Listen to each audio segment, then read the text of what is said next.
নমস্কার, আমি মন্দিরা বসু। আজকে যে বিষয়গুলো নিয়ে আপনাদের সাথে কথা বলবো সেটা হলো জন আন্দোলনের পোর্টালের যে কাজটা চলছে, পোষণ পাকোড়া 2রা জুন কাজটা শেষ হবে এবং তার মধ্যে অনেকগুলো কাজ এসে আমাদের মধ্যে আবার হাজির হয়ে পড়েছে। অঙ্গনওয়াড়ি দিদিমণিরা কখনো কাজ ছাড়া থাকতে পারেন না। যাই হোক, এখন যে কাজটা এসছে সেটা হলো অন্নপূর্ণা ভান্ডারে কিভাবে আমাদের কাজ করতে হবে। অনেকেই বলছেন কাজ করতে আপনারা চান না, কিন্তু প্রত্যেককেই বলবো কাজ কিন্তু আমাদের করতে হবে। কোনো সরকারি কাজ কিন্তু আমরা বলতে পারি না যে আমরা করব না। এই কাজটা আমাদের করতে হবে এবং আমাদের যেটা করতে হবে সেটা 12 পাতার ফর্ম যেটা বেরোত দিচ্ছে আমাদের বিডিও অফিস থেকে, সেই ফর্মগুলো সুপারভাইজার মারফত আমাদের কালেক্ট করতে হবে এবং সেটা আমরা গ্রামে যারা অন্নপূর্ণা ভান্ডারের আওতায় আসবেন সেরকম মানুষজনদের হাতে পৌঁছে দেব। আর দ্বিতীয়ত হচ্ছে সেই ফর্মটা তারা যখন ফিল আপ করে আমাদেরকে দেবে, আমরা শুধু দেখে নেব যে ডাটাগুলো উনি ভরেছেন সেইটা জেরক্স কপিগুলো উনি ওর সঙ্গে অ্যাটাচ করেছেন কিনা, এগুলো দেখে নিয়ে আমরা তাদেরকে সুপারভাইজারের কাছে জমা দেব বা যেখানে যেরকম নির্দেশ থাকবে, যদি কোথাও বিডিও অফিসে জমা করতে হয় আমরা জমা করব। এটা হচ্ছে আমাদের কাজ। তো অনেকেই জিজ্ঞাসা করছিলেন, দিদি আমরা এই যে অন্নপূর্ণা ভান্ডারে কাজটা করবো এর জন্য আমাদের আলাদা কোনো পারিশ্রমিক দেবে না? তো এখনো পর্যন্ত পারিশ্রমিকের কথা কিছু শোনা যায়নি। যদি জানতে পারি অবশ্যই জানাবো। তবে আমরা তো প্রচুর কাজ করে থাকি বিনা পারিশ্রমিকে। ধরে নিন এটা একটা আমরা সমাজে ভালো কাজ করছি, কারণ আমরা একজন মহিলা এবং যেহেতু অন্নপূর্ণা ভান্ডারটা মহিলারাই পাবেন আর অঙ্গনওয়াড়ি দিদিমণিরা প্রত্যেকেই মহিলারা, এবং সেই জন্য আমরা চাইবো যে মহিলারা অবশ্যই কিছু পান। যারা কিছু করতে পারছেন না বা যাদের সত্যিই খুব প্রয়োজন তাদের জন্য অবশ্যই চাইবো যে তারা সঠিকভাবে এই টাকাটা যত তাড়াতাড়ি পায় সেই ব্যবস্থাটা যদি করা যায়, আমাদের হাত দিয়ে যদি এই কাজটা হয় তাহলে তো সেটা ভীষণ ভালো এবং আমরা চেষ্টা করবো এই কাজটা করে দেওয়ার জন্য। এটা একটা গেল।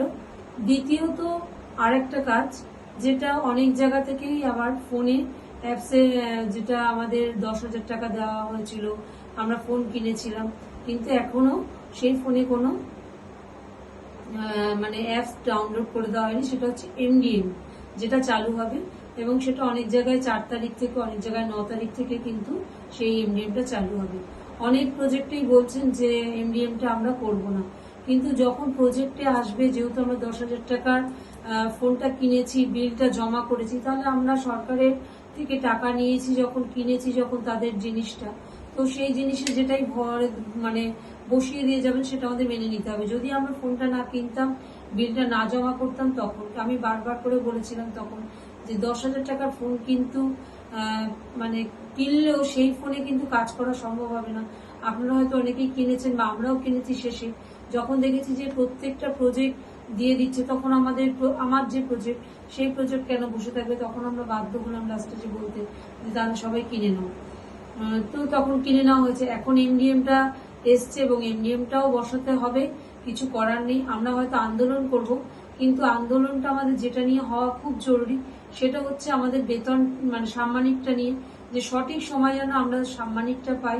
এটা আমাদের জোরাদার খুব জোরতোর একটা আন্দোলন করা দরকার, যে আমরা যেন সঠিক সময় অন্তত 1 থেকে 5 তারিখের মধ্যে আমরা সাম্মানিকটা পাই। সরকারি কর্মচারীরা যদি 1 তারিখের মধ্যে সাম্মানিক পেতে পারে তাহলে আমরা কেন নই? এই জায়গাটা আমাদের একটা বিশাল আন্দোলন হওয়া উচিত।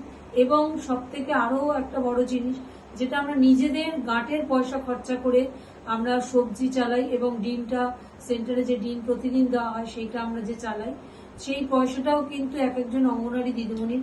সেই অঙ্গনওয়াড়ি দিদিমণি 2 মাস 3 মাস তার নিজের গাঁটের পয়সা থেকে সেন্টারটা চালায়, কিন্তু সাধারণ জনসাধারণ কিন্তু জানে যে সরকার দিচ্ছে। সরকার কিন্তু অঙ্গনওয়াড়ি দিদিমণিদের হাতে যেটা যখন টাকাটা তুলে দেয় সেটাও 2-3 মাস বাদে। তাহলে অন্তত পক্ষে একবার ভেবে দেখবেন, কেউ যদি টাকা ইনভেস্ট করে ব্যবসা করে সে কিন্তু লাভ করার চেষ্টা করে, কিন্তু সে লাভ তো দূরের কথা, অঙ্গনওয়াড়ি দিদিমণিরা ওখানে ব্যবসা করতে বসে, নিজে লাভ করতে বসবে, কিন্তু নিজেদের সঠিক সময় অন্তত নিজেদের যে সঠিক খরচ করার পয়সাটা সেইটা পাওয়ার আশা রাখতেই পারে অঙ্গনওয়াড়ি দিদিমণিরা, কিন্তু সেটাও পায় না। তো সেই জায়গা থেকে দাঁড়িয়ে আমাদের এইটুকু আন্দোলন করা উচিত এবং আপনারা আসুন, প্রত্যেকে আমরা একত্রিত হয়ে এই আন্দোলনে সামিল হই। কিন্তু সরকারি কাজ আমাদের সরকারি নিয়ম মতো মেনে করতে হবে, এমডিএম বসাতে হবে, কোনোভাবে এটাকে কিন্তু আটকানো যাবে না। এইটুকুই বলার। নমস্কার।